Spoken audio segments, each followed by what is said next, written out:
So what I'm going to make for you guys today is shakshuka, a spicy shakshuka actually. It's also known as an egg chutney. So if you don't know how to say shakshuka, you can call it an egg chutney. So I'm just going to add in my onions. Right, let me just increase my heat a bit. Some peppers, green peppers. You can use any peppers. If you have if you've got red peppers or yellow peppers, go for it. And give it a quick stir quickly. And this you can make quickly while you're preparing another dish. Let me just add some garlic.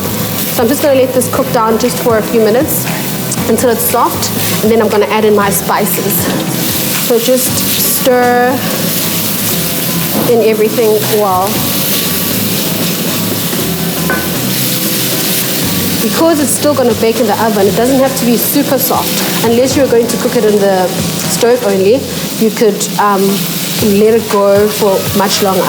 Okay, so now I'm going to add in my spices. So I've got a bit of cumin here, just for that Indian flair for my Indian peeps, Akhil, Shanice, and Kim. And then I have some hot Raja curry powder, because I did say it was a spicy shakshuka, and they don't call me the spice queen for nothing around here. And then finally, for a beautiful color, I'm going to add paprika, one of my favorite spices. I love the color that paprika gives to food.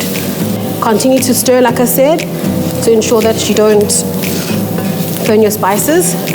And then for the all-important ingredients that make this a shakshuka is the tomatoes. So we let that go for a second. So I'm just going to crack in a bit of salt for flavor. Okay, and a bit of black pepper. They always go hand in hand. It's like snare and spice. 2 peas in a pot. Just press it down just a bit so you don't get chunky tomatoes. Some people don't like tomatoes in their food, so I'm just going to press it down just a tad bit. Okay, there we go. Okay, 1 down, 2 to go. And there you go. Yay, success.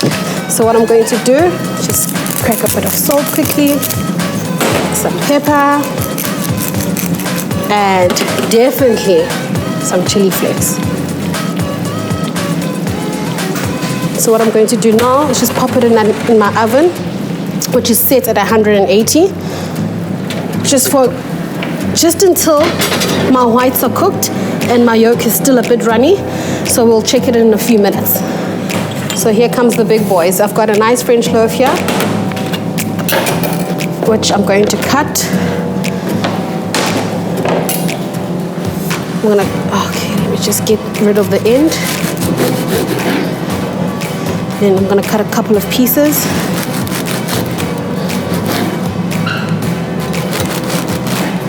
Okay, so here I just have a bit of olive oil, or whatever oil that you choose to use.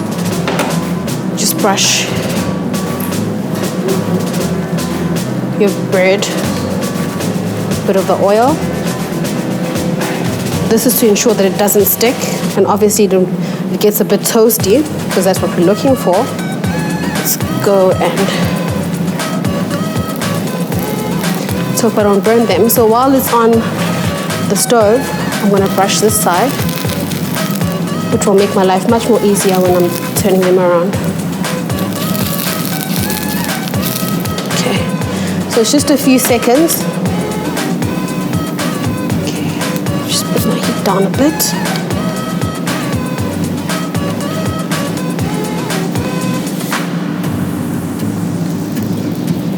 See, that's what we're looking for, some toastiness. So you just keep checking and get burnt at the same time.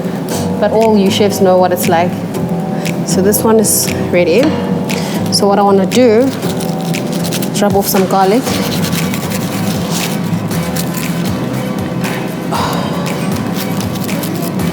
Get this ready. Right. So let's bring this bad boy out of the oven. Ooh, okay. So my bread is ready. So we can place some of the bread inside here.